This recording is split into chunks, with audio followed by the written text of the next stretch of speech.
On today's episode of the Broadway Shuffle, Texas Tech basketball survives one of the craziest games of the last decade, and we set our way too early expectations for the Red Raider football team. That and much more next on the Broadway Shuffle.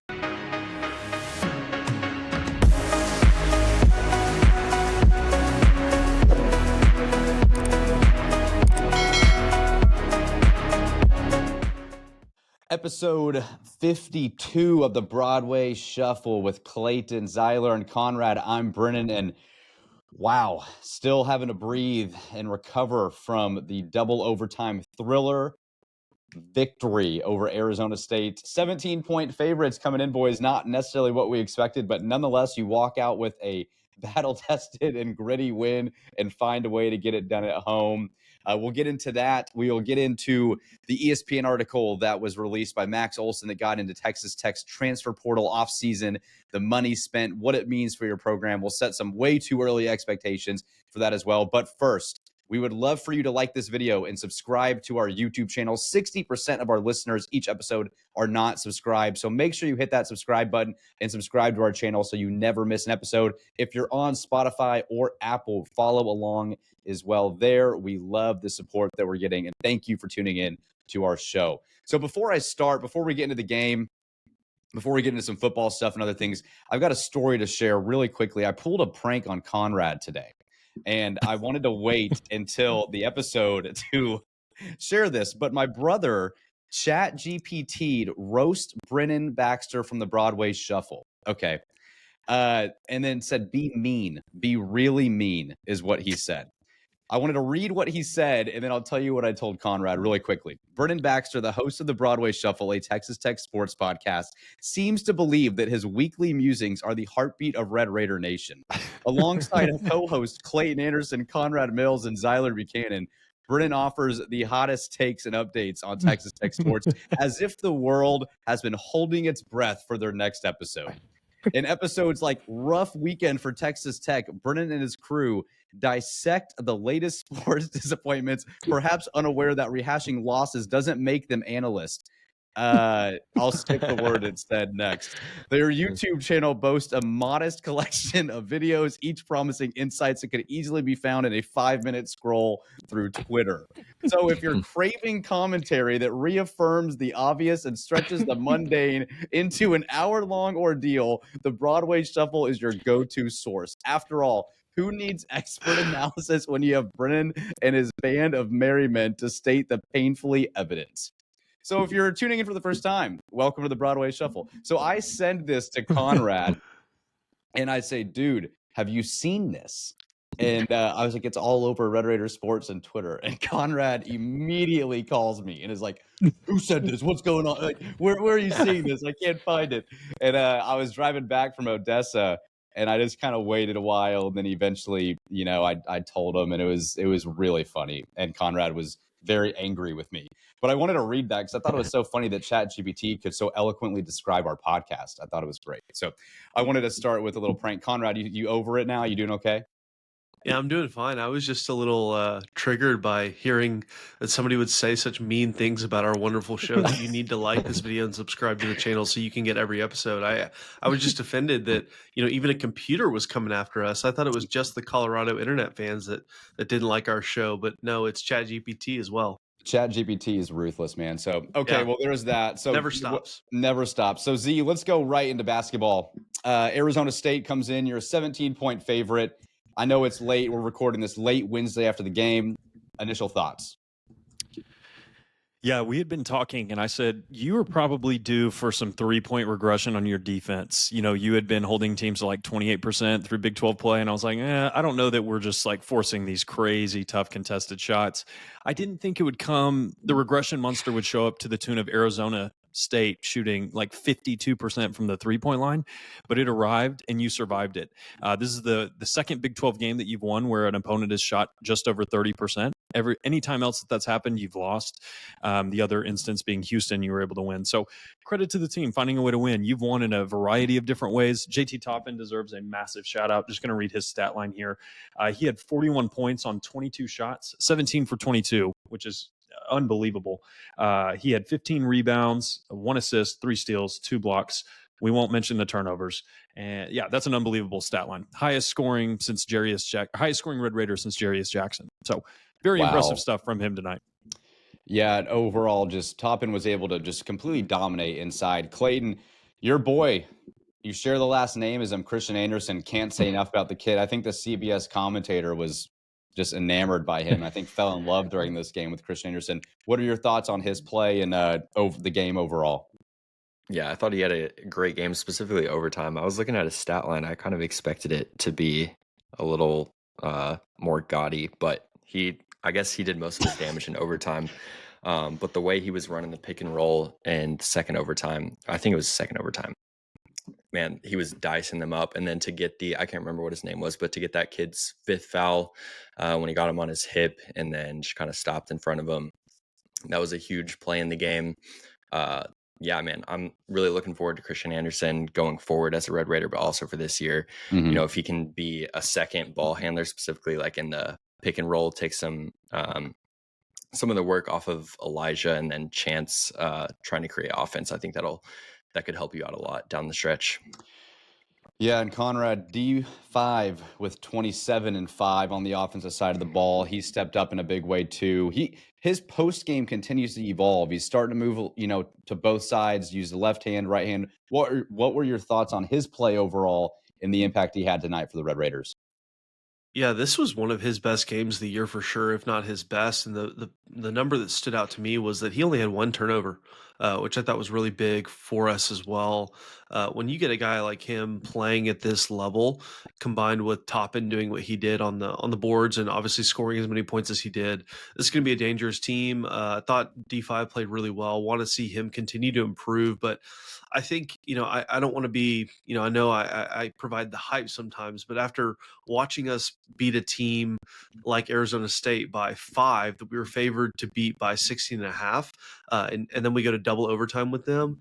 That's really scary. I don't think that's an indicator of what your team can do. But losing this game, we were texting, and I was like, guys, I really don't want to record if we lose this game, because this is not a game you should lose, or not a game you should have even been taking a double overtime in.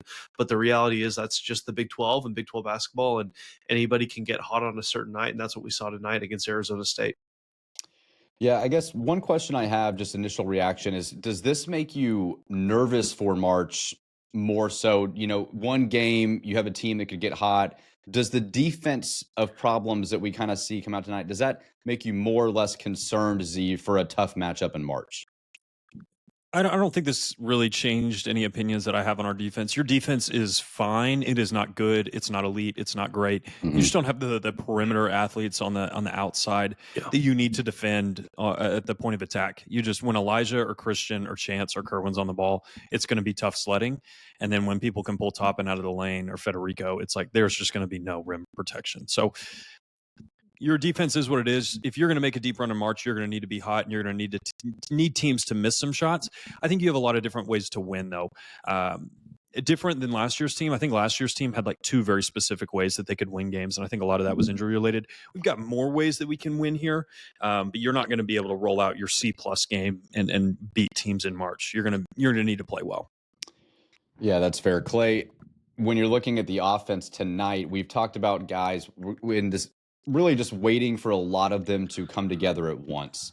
And I felt like tonight, you obviously get 68 points combined from Toppin and D5. If you get 41 and 27 from D5, I would imagine you'd win a lot of those games.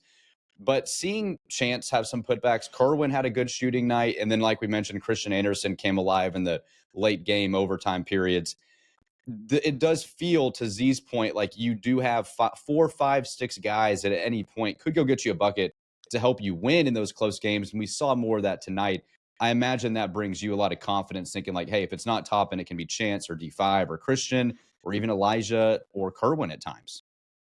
Yeah, maybe I could be extremely biased, but honestly, watching this game and seeing us pull this out made me slightly maybe feel better about this team in March, because that's probably the best game Arizona State's going to play all year. And I've seen a lot of people, and of course, you don't want to see them put up 100, and there were defensive lapses for sure, but they also made, one, some incredibly tough shots, and 2, also some just extremely lucky shots. Like two banked or one banked in three, one banked in from the corner with a foot on the line, just some bounces that didn't go your way. And to be able to pull that out, I mean, there was so many times where you had to get a clutch bucket, to your point about, like you needed different guys to step up whenever you got down 4, got down 6 late in the game and your defense wasn't really doing it. There were so many instances of different guys making plays, and that makes me feel a lot better that, if you do get into March and you get a team that just, shoots really well, it's not necessarily like, you're automatically going home. Yeah, game over. You have ways that you can weather that. Yeah, a couple shout outs for me too, Clayton. You reminded me of something. Chance McMillan with that offensive rebound at the end of regulation. I know he had a quiet night, but saved the game for you. I remain interested in Grant's strategy of taking timeouts when the other team has the ball and it's their turn on offense. And I get it, your defense was getting torched and you really probably wanted to set what you were going to do there. But yeah, man, shout out to Chance. He made some huge plays. And then shout out to Kerwin, man. His minutes are just so inconsistent. But when he gets his opportunity, he makes the most of it. And he kept you in the game at a time where, and I thought you were about to run away with the game. But yeah, I wanted to shout out those two guys. I also didn't see EY on the bench. I don't know if y'all noticed that, but didn't notice him there. He was injured, I think, because I saw him in street clothes. Okay. Maybe that's what I must have missed. But yeah, and then another kind of dud from Federico. You haven't gotten anything from him the last 2 games. Yeah. Hopefully that can be something that changes on your road trip. You're going to need to play well to beat Oklahoma State and TCU. And even KO too. I mean, KO took 1 shot. It was a 3. He missed it. Yeah, he made 2 free throws, but really didn't do a ton, other than that. So that was concerning to me. And even Elijah. I mean, Elijah was, 1 of 6 from the field, obviously 1 of 5 from 3. So you didn't see Elijah play his best game tonight, but thankfully other guys did. And D5 and Toppin really did carry us with little things from different guys. But I'm interested to see what we can do on this road trip, because I think this will show a lot about the team and how we can respond to this, because the 2 Arizona schools, I mean, they played us tough. I think a lot tougher tonight than any of us expected. And obviously Saturday night was difficult in and of itself. But these upcoming games will be interesting to see where we are after kind of a really tough, draining game that this was tonight against Arizona State. Yeah, or go ahead, Z. One coaching note that I thought was funny, me and Clayton were laughing on that inbounds play that Arizona State had at the end when they tried to draw an offensive foul when we only had 4 fouls.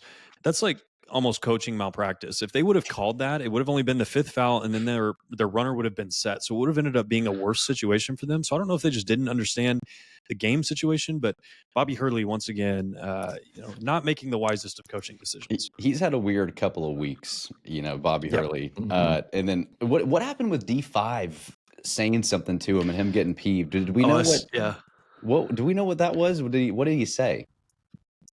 Are we allowed to say it on air? No, y'all didn't see it. Okay. If you know what D5 said, please let us know, because I don't know. Yeah, so Bobby seemed pretty peeved about it. If I had to guess, Bobby's going to say something about it in the post-game presser, because he loves to, gripe about that stuff. Yeah, you saw his Caleb Love comment, so I bet we'll get our answer sooner rather than later. I was going to say D5's not getting my all-conference vote. Yeah, yeah. And do you think we have a first-team all-conference player? Would Toppin be there or no? I mean, this game's got to help us. Dude, Chance needs to get some. I mean, his efficiency is insane. He's fallen off, not a ton, but just a little bit. I'm not saying, like, he's just had a couple games that you're like, Yeah, I mean, Chance is just really good on such low usage. That's the crazy thing. He was true. 3 of 5 tonight, ends with 14 points, has the free throws, has the big bucket at the end, the and one at the end of the game, or at the end of regulation. So, I mean, you got to be 17 to 22, 41 points, 15 rebounds for Top. And I know Cooper Flagg's had a great year. I know Johnny Brooms had a great year at Auburn, but you're going to be it's going to be tough to find a better box score than that. And 1-on-1 from 3. I guess he could have made a little more free throws and it would have looked more perfect. But I mean, what a game when you needed it. You're going to have games like this. I think it's easy to overreact and think, okay, we almost lost to a 12-11 team at home, but you're coming back from a tough road trip in Arizona. You've played a lot of hard games. The Houston game takes a lot out of you getting a win. So I don't, this is basketball and this is a Big 12. I mean, look at what Arizona goes into Kansas State and loses, and Kansas State has picked up some weird road wins and some teams have lost at home. So to come out with a win, to still be 10-3 after Arizona loses, which helps you kind of move up. you're kind of staying in that top 3 echelon to stay alive in the Big 12, regular season standings. So a win's a win. I don't want to overreact and think like, should we be concerned? It's just, just fun to ask questions on when we're looking long-term, defensively, offensively, where we need to go, because you got to win 6 games in March. That's all that matters. And, that's what we're looking forward to doing. So it'll be interesting. Conrad, any final thoughts before we transition to a football conversation? No, I'm just excited to see what we do against Oklahoma State and TCU. I think those 2 games are a big deal. Hopefully I'll be able to get to the TCU game in Fort Worth. That will be a fun one. But even though Jeremiah Donati is now gone at South Carolina, they still have jacked up their ticket prices to keep us out. But that really makes me want to get in there even more. So we'll see if I'm able to make it happen. May have to sneak in, but we'll see. We'll see. So I'm excited. And if we can go 2-0 in these two games, I think we're really going to be sitting nice going into the final stretch. Dude, I mean, you snuck into the football stadium during the right there before the TCU game. I'm sure you can find a way into the basketball arena. Yeah, I don't know. We'll see. We'll see. I may try. I may not, but we'll see what happens. We'll see. Well, okay, I want to transition to something because it doesn't happen often, but Texas Tech found their way, football, into national media attention in the offseason. Something that new happened over the portal season, but now it's really started to take even more notice. Max Olson writes an article on ESPN.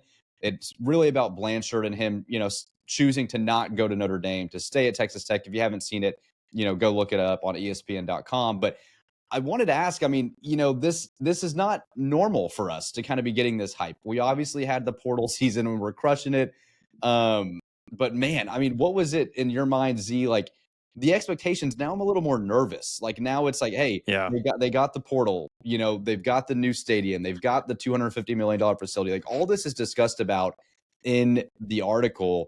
Does this make you more anxious for the football season? Like, oh boy, like we better, find a way to get to Arlington, or expectations were not met?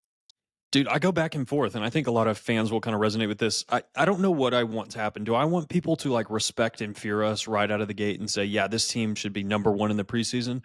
Or do I want to be like extremely disrespected? Do I want to be like 7th? I think I want to be 7th. I think I want them to pick us 7th. I think Joey just coaches better in that regard. Be the underdog. Convince this roster of superstars that nobody believes in you. It's what Kirby Smart does with his Georgia roster every year. It's like he'll take 48 5-star kids and says, nobody believes in you guys. Let's make this thing. It's just like, it's so stupid what he does. But that's what Joey needs to do. He needs to coach with a chip on his shoulder. I don't think we should go in with any expectations this year. You should go in and try to take it. I think my expectation, I don't know. I've got to do a little more digging on our roster. I was reading an article from Red Raider Sports yesterday about, the running back rooms, and it just evaluated all the running back rooms across the Big 12. And it was shocking to look at ours. I think it's probably the best one in the Big 12. And I did not think of that. If you would have asked me before that, I would have said, yeah, probably 4th or 5th.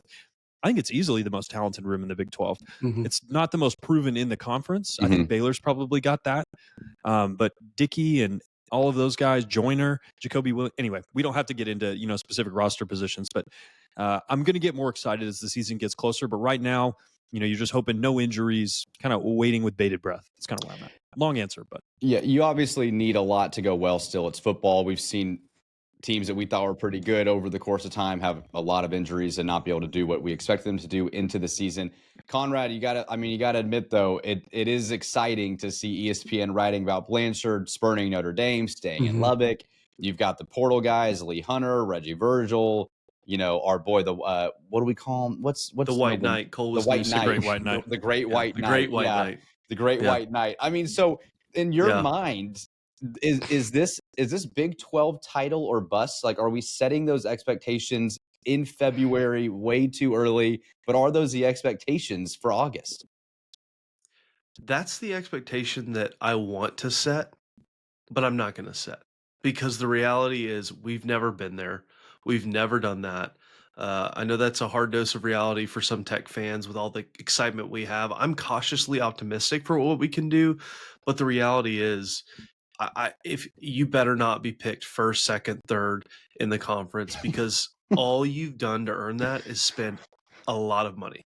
You've done nothing on the field to do that, and that's concerning to me because you do still have some questions on this roster. How does it gel? How do these guys work together? What are the we have 2 new coordinators. What do those do for the roster? Do those things coordinators in year one, they sometimes work immediately, sometimes they don't. You can be cautiously optimistic, but I think the best thing for Tech fans to do for next year is just to go in thinking, okay, we've got more talent than maybe we've ever had. But the reality is you've never seen this talent play together on the field. And so I'm going to choose to be cautiously optimistic. Ask me in August, a couple days before the first game.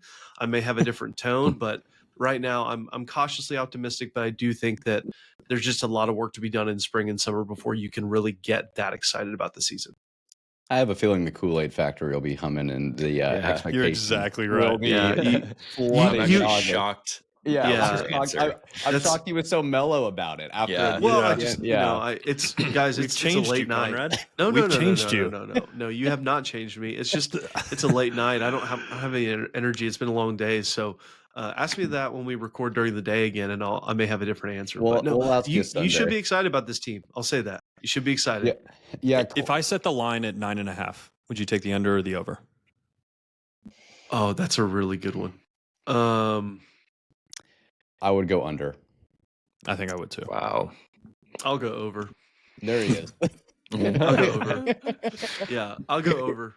I He's mean, back. I do believe in the team. I mean, I just think it's February, and we haven't even hit March Madness. It's weird talking about football in February.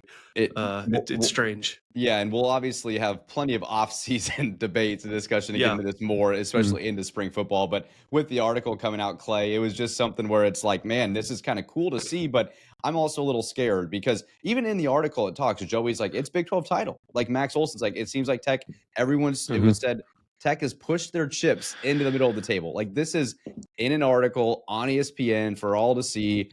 I mean, it's like, all right, you're saying it. It has to be our expectation.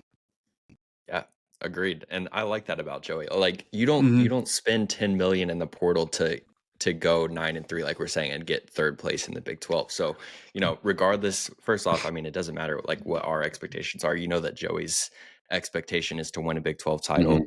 Mhm. And, I like that he's putting the pressure on himself because, I think we talked about this in an episode before, but it'd be easy to, spend relatively big in the portal and then, improve from last year and everyone will be happy with you.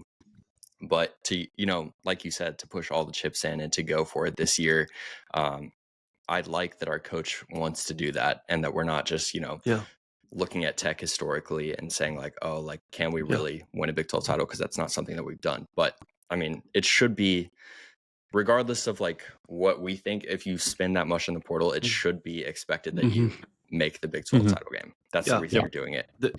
They're not spending this much money to not win the Big 12 title. I mean, it's just not like that. Never went through. The only reason you invest like this is to win big.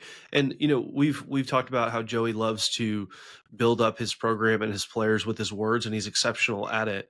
I just hope it translates to the level that we all want it to translate to, and I think it absolutely can. It's just I think we're just all a little bit cautious. That's where I think we are, but I think that's exactly what we want to see and hope to see. And the reality is we're in a better position to do it this year than we ever have been before. We've been burned one too many times, I think, to be too overly optimistic in February. But like Conrad said, maybe come talk to us in August. Conrad, quick question for you: if Texas Tech makes the Big 12 championship game, will there be more Red Raiders in the crowd than an average Sunday NFL Cowboy game? Oh, AT&T Stadium will be painted red. It'll be unbelievable. All of Texas Tech alumni from before the beginning of time will be there. So it'll be a crazy atmosphere. I actually think they'd sell the game out. I think they would. Oh, yeah, 100%. Yeah, I agree. It was terrible last year. We were there at the game, and it was like a dud. I mean, the game sucked, but also just like where we were sitting in the lower bowl, there was no one on our row. Like nobody was there in section 205. It was, or wherever we were, and then it was just like, this has no energy. There was no feel. Texas Tech, it would be the best thing for the Big 12, I think, for Texas Tech to be in that game, because for sure it's the school with the most attention probably coming into the season. in the Big 12. I would argue maybe outside of Arizona State, who won the conference and almost beat Texas. So you've got a lot of expectation next year. I'm excited about it, but I'm also a little nervous because last year it's like, oh, let's see what we do. Okay, AC almost beats us at home. Like, let's lower everything. Sky is falling barely, and then we get smoked by Washington State. It's like, can we make a bowl game? And then we find a way to win 8 games. Like, hey, we're all okay. This year it's like 10-2, like Z's point, 9.5 over, under, or bust. So, but I would rather be in this position than be like, I don't know, Kansas, right, Clayton? You'd rather be us right now than anybody else, in my opinion. So for sure. Well, we'll see. We will have plenty of time to discuss between now and August football expectations, position groups, all that. But just wanted to recap that as well. So, all right, some quick news and notes before we get out of here from the Big 12. K-State stayed hot again with another big win over Arizona. Z, are they going to make the tournament? Yes or no? No, I don't think they're going to make it, but they have put themselves in position to be in position. That it's crazy to me. Like, I was looking at, because I was like, man, you just beat Arizona, you beat Iowa State, you beat Kansas. Like, surely that's enough to get you even close. And I was just looking at their record. I got to find it real quick, so give me just a moment. But they went on a streak where they lost. Let me look at this. They lost 9 of 10 games. They lost to Liberty. They lost to Drake. They lost to Wichita State. They lost to TCU, Oklahoma State, Houston, Texas Tech, Kansas, Baylor, and then decided they would go ahead and win 6 in a row. I'm so thankful you played them when you did. That win has aged like fine wine. It's a Q1 win, and that was almost a Q3 game when you played them. So, wow. Yeah. Dude, if you look at their schedule, they have a lot of winnable games. Like, that's where I don't trust Tank. Yeah, that's very true. Well, it's interesting because they came into the season with such high expectations from the portal, kind of like we were just talking about with your football team, and look at what happened to start the season, and now they're kind of playing like the team that a lot of people expected them to be. So we'll see if they can continue. The better they play, the better it is for your resume, though, which is important. So I genuinely think Doug McDaniel might be like incredibly stupid, but that dude can hoop. Like, I think he's an idiot, but he is a great basketball player. Yeah, well, so that, I guess, that all that matters is if you can hoop, Yeah. Him being banned from road games at Michigan is still one of the funniest things that's ever happened in college basketball. For those of you who don't know Doug McDaniel, last year at Michigan, Juwan Howard suspended him for all road games, but he could play at home. And it was like, why are you doing this? And like, we're going to keep that internal. And it's I've never heard what of that. Did you possibly do? Yeah, never heard Unreal. of that. What did you do to deserve that? What is the line of doing something that's bad enough to get suspended for road games but not home games? There's a sweet spot. How is it bad where it's like, you know the answer, let us know in trips? the comments.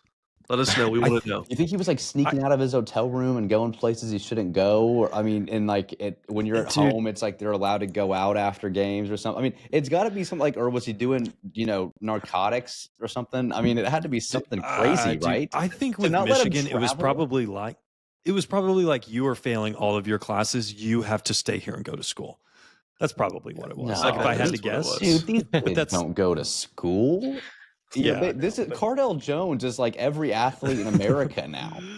College. It's like they play ball, man. They study ball. They didn't come here to play school. Classic Cardell Jones. Another game that aged very well for you, or is continuing to, is BYU. The more they win, that helps. They got a key road win at West Virginia.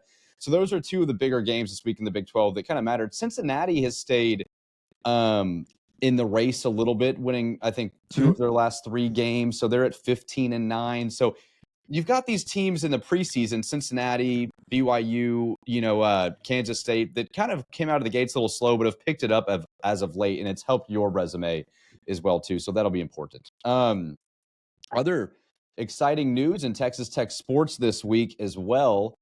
Baseball starts on Friday against North Carolina, and then softball is also in action on Friday against UMass. If you thought we were just a basketball and football podcast, you thought wrong. We actually you were actually right. Yeah. We are not going to offer deep analytics on softball and baseball. We are not going to do analytics, maybe, Conrad. You're correct, but we will keep you up to date on all things Texas Tech sports. That is our promise to you here on the Broadway Shuffle. So make sure you subscribe to the channel so you never miss an episode. one other thing we wanted to do, Z, I'll turn it to you on this. I think this is a great idea, but we don't have our single TTs, Tommy Tubervilles of the week. I don't know why it's too late. TTs, but our None of us have our TTs Tubervilles anymore. of the week. But we do have a group one for tonight, and then we'll come out with our individual ones on Monday's episode. But Z, why don't you take us home with our group Tommy Tuberville of the week? Yeah, so for the tech burner out there whose name is McMance Chillian, this goes out to you. He said our Tommy Tuberville of the week should be Tommy Tuberville himself for saying that he recruited and coached Patrick Mahomes. He did none of those things. He was well gone before Patrick Mahomes was ever contacted by Texas Tech. So Tommy Tuberville, you are the Broadway Shuffle's Tommy Tuberville of the week. Is that his third time? Is that his 3? That might be 3. I don't know. That might be think, yeah, he's racking them up. And just so y'all, for sure. Just so y'all know, a few weeks ago, maybe about a month ago, I did reach out to Senator Tuberville's office, inviting him to come on the show, and he has not responded. We were unable to reach him for comment. So if any of you know Senator Tuberville personally, please let him know that we would love to have him on the show to clarify any opinions he may have about what West Texas is like, or what Lubbock looks like, or what happened during his tenure here. So please reach out to Senator Tuberville on behalf of the Broadway Shuffle. Dude, didn't you do that on Inauguration Day when he was at the inauguration? I'm pretty sure you. No, I think it was right around it. Yeah, I think it was like the Friday before I did that. Okay. Yeah, I just sent him a message through his Senator website. I wonder what do you think his secretary thought when she read that? She didn't. She didn't read it. She didn't see it. You don't think so? No, we got to find another way. We got to maybe put a threat. We need to blackmail him. Yes, I need to find somebody that knows something on him. We need some dirt on him for him to come on the show, probably. And we can find that. If you've got dirt on Tommy Tuberville, just go ahead and put it on Twitter and at us. Please let us know so we can get him on. We need a hot debate with Tommy. So yeah, that was real quick. Hey, go ahead before we close it out. Okay. No, I will not. Show the man some respect. I have a follow-up on one of my previous Tommy Tubervilles. I made the Rhode Island coach the Tommy Tuberville for quoting the tweet that said the SEC was 53 and 53. And yet another person fell for it, and this time it's even worse. It was an ESPN announcer mid-game said, the SEC started off. Yeah. Started off so hot, but since January 4th, they're 82 and 82. So there's no dominant teams. No, there's no dominant. How did you get it? But number 1 and number 2 in the country are facing each other for the first time in 17 years this weekend. Exactly. Yeah. So great job, Carl Ravitch. there's an extra one for the night. You can find better facts on the Broadway Shuffle than you can on ESPN. I really don't know why you would go anywhere else at this point. I don't know why. So, okay, Z, well, that was all great. Why don't you now take us home and close us with our tech trivia question of the day? So I misspoke earlier when I talked about Toppin's night. He recorded 41 points tonight. That's the season high for any Big 12 player this year. It is not the most from a Red Raider since Jarius Jackson. It's the most from a Red Raider who played in 2009. Do any of you know who that player was? Mike Singletary. Very well done, Brennan. Come on, excellent job. Baby. Hey, by the way, my hairdresser is great friends with his wife. Okay, so she was like, Mike. I can get him on the show. I was like, dude, Mike, come on the pod. Hey, everybody, if you are still listening this far into the show, you just heard Brennan Baxter admit that he has a hairdresser. He doesn't go to a barber. He goes to a hairdresser. You know Dude, what? For flow like that, I'd go to a hairdresser too. I'm going to shout her out because she's seen me through a lot of hairstyles. All right. She's been cutting my hair since she was 12. Since I was 12. That'd be really weird. Since she was 12. She's 16 now. She's getting older, man. No, since I was 12. So she's seen me through a lot, dude, especially through my Bieber phase or whatever it was. So shout out to Allie. I'm going to send her this, man. No, she is the best hairdresser. If you need a haircut in DFW, you go to Allie, man. I'm not ashamed. I just have never heard a man say that he goes to a hairdresser. Like I've heard a man say he goes get his hair cut, but never a hairdresser. So that was what caught me off guard a little bit. No, she's special. She gets a shout out. So yeah, but that's funny, dude. Mike Singletary, was that the A&M game? Is that the conference tournament game or is that a regular? Give me just a second. I think you are correct. It's going to take me just a second to find it, though. Dude, he was a stud on a horrible team. Yeah. Yep. So That team wasn't. Wait, was that the? No, that's not the team that made the tournament and lost to Boston College, was it? No, that was earlier. Yeah. Okay, never mind. Anything 2008 through like 2014, 14 really is just for, just nothing good happened, really. Yep. Yeah. Tough. Very true. Box scores are not loading, so we'll leave it to the imagination. Okay. Well, great trivia question. Shout out to Mike. We'll look forward to interviewing you here soon. And shout out to Allie. I also wanted to say shout out to Shane Hadaway. We're going to start doing a subscriber of the week. So make sure you subscribe. Judge Hadaway, man, he's been with us since day one. He listens to every episode to and from on his drive from work. Wanted to shout you out, Judge. Thanks for checking out the show. And if you are a first-time listener, again, feel free to like this show. You can follow all of our social medias in the description below and subscribe to our channel so you never miss an episode. We are growing every single day and would love to have you in the family. So, all right, for Clayton, Zyler, and Conrad, I'm Brennan. We will see you guys on Monday for the next episode of the Broadway Shuffle. Wreck 'em.